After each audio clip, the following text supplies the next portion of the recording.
তাৰপিছত gold rate protection বুলি কিবা এটা আহিছে নেকি বাৰু? ময়ো শুনিছোঁ গোল্ড ৰেট ফ্ৰিজটোতো শুনিছোঁ হয়, ময়ো শুনিছোঁ গোল্ড ৰেট প্ৰটেকশ্যন কিবা হয়। কি হয় বাৰু গোল্ড ৰেট প্ৰটেকশ্যনৰ বিষয়ে তোমালোকে নাজানা নেকি?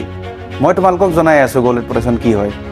Welcome to Krishna diamond and gold jewellery Jorhat.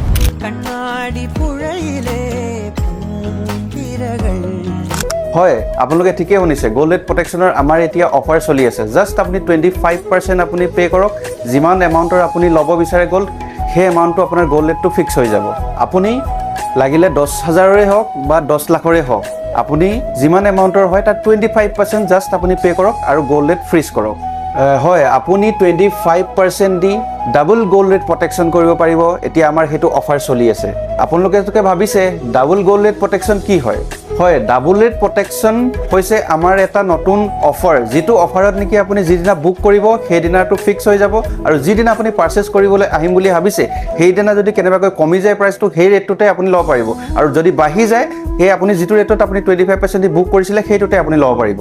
যদিহে আপুনি গ'ল্ড ৰেট প্ৰটেকশ্যন কৰিম বুলি ভাবিছে তেনেহ'লে এই অফাৰটো আছে আপোনাৰ 5 নৱেম্বৰলৈকে। যিহেতু ধনতেৰছলৈ কিছুদিনহে বাকী আছে, 25% গ'ল্ড ৰেট প্ৰটেকশ্যনৰ দ্বাৰা আপুনি ধনতেৰছলৈ এতিয়াৰ পৰা বুকিং ষ্টাৰ্ট কৰিব পাৰে। অধিক ডিটেইলছ ইয়াৰ জানিবৰ বাবে আমাৰ স্ক্ৰীনত দিয়া কণ্টেক্ট নাম্বাৰত যোগাযোগ কৰক, নহ'লে আমাৰ যোৰহাট KB ৰোড ষ্ট'ৰত আহি ভিজিট কৰক। ধন্যবাদ।